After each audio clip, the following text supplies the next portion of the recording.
So my wife and my daughter had a bit of a quarrel the other night. It's been happening quite a bit lately. And I just chalked up to the fact that we've got two strong-willed, independent-minded, and assertive women living under the same roof. Because about 20 months or so ago, my daughter came home having withdrawn from school because of a couple of pretty serious sports injuries. And she's been rehabilitating since then. And she's going to be celebrating her 21st birthday in a couple of weeks. And it's just been a little too long for everybody. So thankfully, she goes back to university next month. And the truth be told, I, although it's not much fun, would rather the two of them were united against me. And that does happen as well. But, when they're at odds with each other, and there's only three people in your family, and you're the other point of the triangle, and they're both trying to get you to take their side, well, it's not a very comfortable position to be in at all. But when Jesus talks in the gospel today about division that he has come to bring to the earth, division that cuts right through society from the very top all the way down to the most intimate level of our relationships, even in our own families. He's not talking about developmental psychology of young adults. He's not talking about family systems theory or putting forward some idea about a generation gap, they're millennials and, they have these characteristics and we Gen Xers can't possibly understand them. What he is talking about is that in his teaching and manner of living, he is summoning people to a new identity, a new ultimate reference point of belonging that calls into question all of the old ones, all of our ethnic and religious and national and political and ideological and gender and every other religious idea that we have about how we belong and what our native group is. And instead, he is calling us to be one new family, one new people, one new humanity in God. And I think there are a couple of other passages in the Gospel of Luke, and there are parallels, of course, in the other Gospels that might help us reflect on this a little bit more clearly. One we heard just a few weeks ago when his disciples asked him to teach them to pray. And he told them to start off by saying, "Our Father." Our Father. In other words, to put themselves in his place, to stand where he stands in relation to God, without any intervening structure of religious hierarchy, of political or class ordering, or even the patriarchal family structure, to stand before God and address God as he does, as the loving Father of each one of us, that each one of us has a new identity in him, in Christ, as a child of God. And then the other passage is the one where Jesus is in the house teaching, and there's a whole crowd of people who have come to seek healing or to seek wisdom from him. And his mother and his brothers have come to try to speak to him, and they can't get to him because of all the crowd. And so they send a message to him, kind of, through the crowd. And it gets to one of his disciples right there at his hand, and who says, Lord, your mother and your brothers are outside, and they want to talk to you. And he looks around at the crowd, and he says, whoever does the will of my Father is my mother and my brother.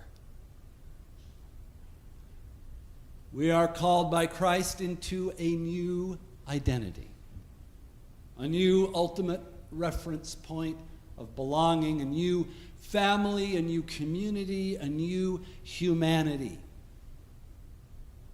And all the old ways of thinking about who we are and what we belong to and who belongs there with us have to change. And a lot of people just aren't ready to do that. They weren't ready then, and they aren't ready now. And that is why there is division in response to the word of Jesus Christ. So the audience of the Gospel of Luke, many of them Gentiles, Greeks, members of the Greco-Roman Hellenistic pagan culture and society,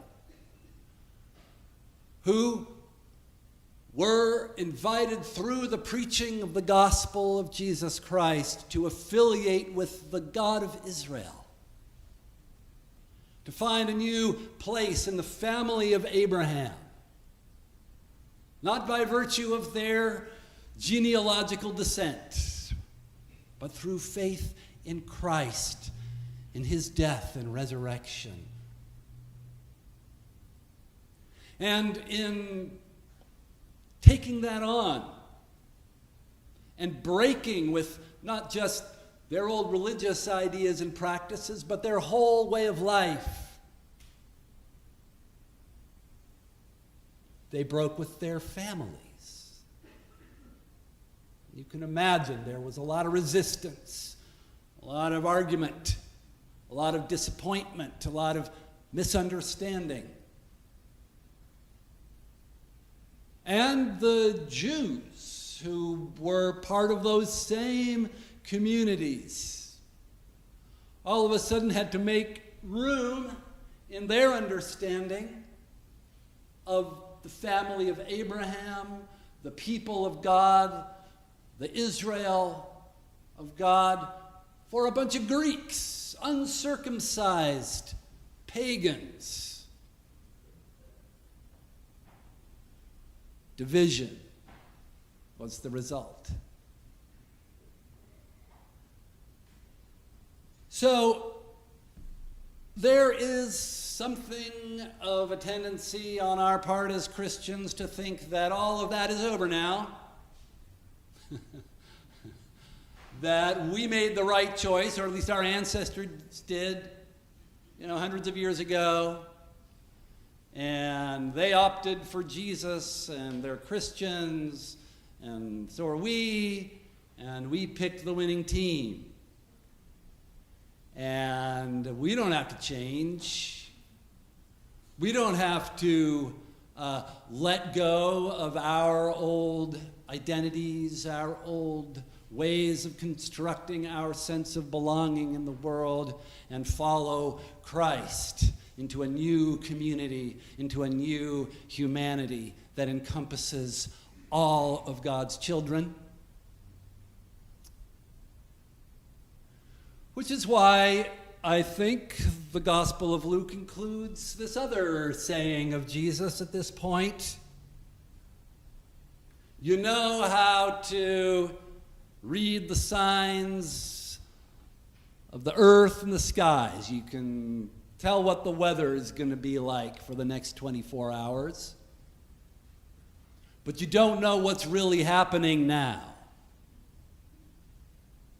You don't know what's really going on in God's time. And that is as true as it ever was. Because there's a lot of people going around the world exaggerating and exploiting divisions among people for political power, for example. And concocting all kinds of emergencies out of, minor problems in order to implement a repressive apparatus to try to resist change. But the truth is that Jesus has unleashed a fire upon the world, a fire of transformation that for a period of time was primarily spread throughout the world by the church, especially the church in its Western European incarnation and those churches that sprung off from the Western European churches, but which long since have broken out of that container. And this fire of transformation in the world is still burning. In some ways, it's burning hotter than ever. And humanity faces a whole series of crises that overlap to such an extent that some people speak of the polycrisis. Just one big, hairy ball of crisis, of ecological crisis, of a crisis of democracy, of a crisis of legitimacy, of international law and international institutions, a crisis of white supremacy or Hindu supremacy or Jewish supremacy, and on the other hand, colonized peoples who have had enough of supremacy and are demanding to have their rights, to have their dignity respected, to have a voice in the world. And to some people, they look around and they see all of this crisis, all of this change, all of these forces that have been unleashed upon the world. And they think, well, it's all got to be coming to a head. And that head can only be the end. And God is going to, sort of like intervene in the whole picture and whisk us who have the right branding away to some kind of eternal pleasure cruise in heaven. But what if what we are experiencing is really just the working out of what Jesus started? And we are now called ourselves to catch fire with that fire of transforming love that he unleashed upon the world. That fire of spiritual vision that understands that humanity is leaving behind its infancy and growing into a new maturity in which we are all one global family, evolving together in one creation of which we are an intrinsic and perpetual part, and yet in which we bear a singular responsibility. responsibility to serve and to nurture and to protect and to create life. Through the transforming power of divine love dwelling in and working through us, calling us out of our old self-understanding into something new, something we can hardly even glimpse, a promise that we have only begun to see fulfilled. And Jesus is underneath it all, calling his people to read the signs of the times correctly and to step forth with courage and compassion and humility and patience and all the virtues and gifts of the Spirit, and catch fire